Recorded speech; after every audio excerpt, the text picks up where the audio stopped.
Hello Bring the Girls, bienvenue à votre communauté de femmes fortes qui s'entraident pour un meilleur quotidien par le partage d'expériences. Nous allons rentrer dans le sujet, dans le vif du sujet en parlant de conseils, comme nous avons mentionné dans la vidéo précédente, en vous parlant de 3 points qui sont très utiles lorsqu'il s'agit de prendre des conseils de la part des autres. Aujourd'hui marque le 10e anniversaire pour moi, dans un pays étranger, avec une langue étrangère, avec des personnes étrangères bien sûr. Et je pense que c'est le bon moment pour parler de ce qui est très important lorsqu'on essaie de naviguer sa vie en prenant des conseils des autres. Alors le premier point, c'est de faire une évaluation personnelle de ses besoins. Comme on le dit en français, tout ce qui se conçoit bien s'énonce bien et les mots pour le dire viennent aisément. Alors avant de demander conseil à qui que ce soit, prenez le temps de faire une évaluation de vos besoins. De quoi avez-vous besoin réellement? Cela va vous permettre de ne pas perdre de temps à taper aux mauvaises portes, non seulement ça, mais également de vous focaliser sur ce qui est bon pour vous. Imaginez que vous avez 24 heures, 36 personnes à qui vous pouvez parler, avec qui vous parlerez peut-être 31 heures de temps, 30 minutes, 1 heure de temps. Pensez-vous réellement avoir une solution ou avoir un moment de pouvoir récupérer ces informations et les mettre en pratique de manière consistante? Probablement pas. Alors il est très important d'identifier son besoin pour éviter de perdre du temps dans le processus de retrouver ou de trouver un bon conseil. Le deuxième point, justement, parle de la personne qui va nous conseiller. Il faut prendre le temps de savoir identifier cette personne. Ne faites pas l'erreur que j'ai faite qui est d'identifier la familiarité ou la proximité à un bon conseil. Ce n'est pas le cas. Dans certains cas, un étranger pourrait nous donner de meilleurs conseils qu'un parent ou qu'un ami. Par exemple, si vous venez comme étudiant étranger comme moi, c'était le cas, en essayant de vous insérer dans la société ou dans le monde professionnel, vous ne demanderez pas conseil à une personne qui visite le pays, qui est touriste de 3 mois, qui n'a jamais été dans ce pays. Cela ne donnera pas de résultats productifs. Alors rassurez-vous de savoir ce que vous voulez, mais de savoir identifier également les personnes qui pourront vous aider. Cela vous permettra de ne pas perdre de temps de votre côté et de ne pas perdre le temps de la personne non plus. En troisième lieu, rassurez-vous de prendre votre temps. Cela est très important. La société va vite, on a tous des besoins. Prenez le temps de vous écouter. Il est bon de taper à plusieurs portes, d'identifier la personne qui pourra nous aider, mais il est très bon de pouvoir s'écouter à la fin. Vous n'avez qu'une seule vie, vous n'avez qu'une seule voix. Rassurez-vous de faire taire toutes les autres voix et de vous écouter, de regarder les circonstances dans lesquelles vous avez demandé des conseils, des circonstances dans lesquelles vous avez reçu ces conseils.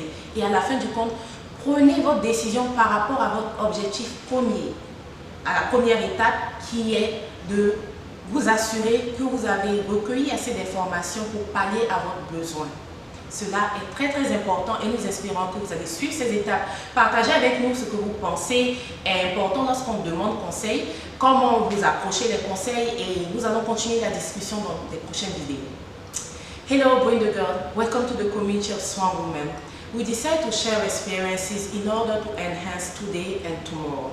We'll dive into our current topic, which is about advice. And this is the perfect time for me to share those tips as I mark my 10-year anniversary in a foreign country with a foreign background, different people and different advice to get from. So first of all, I would like you to take time to identify your need before you ask for advice. Self-reflection is very important, because not only will it allow you not to reach out to the wrong door, but also to continue and maintaining focusing on what you really are asking for. For example, you have 24 hours a day, 36 different options of people to reach out to, with who you will spend probably 30 minutes to 1 hour each. Do you really think that you will be able to have relevant advice on a consistent basis for which you can take from and actually build upon? Adults. So it's very important for you to narrow down what you are asking for. Like we say in French, an idea that is well thought will be well expressed and the word will come out easily. So make sure that you stay focused on what you are asking for before you actually ask for guidance. Which leads us to the second point. Make sure that you actually target good counseling. Make sure that you identify good counseling, let me say. And before we make the mistake, good counseling is not about familiarity nor proximity.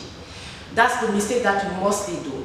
A stranger could be a best fit to actually give you a good counsel than someone in your family or a friend, depending on your circumstances. So as you're looking for advice, make sure that you keep in mind that you should be open to reach out to people that have the expertise, that will have the willingness, and that would actually be in the same alignment with your initial goal.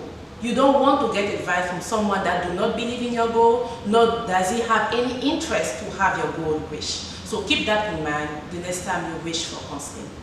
Which leads us to the third point about making sure that you give yourself time before you take action.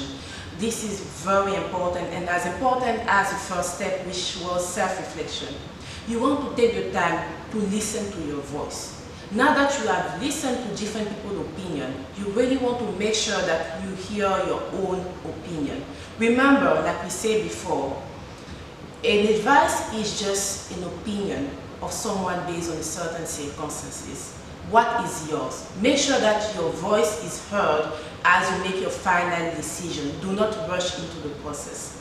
Like the English would say, do not be afraid to follow your guts. This is truly important as a last step, as you would probably live to those decisions for a long term. For example, in the decision for your career, where you would like to live, what partner to choose, all those decisions would matter in the long term. So you really want to make sure that you make those decisions knowingly of all the circumstances and your first goal being met. We hope that all those points have been helpful for you in your next decision-making process. Share with us everything that have helped you into making the right decision. We're looking forward to hear from you, and we'll continue discussing about that important topic in our next video. On reste en contact.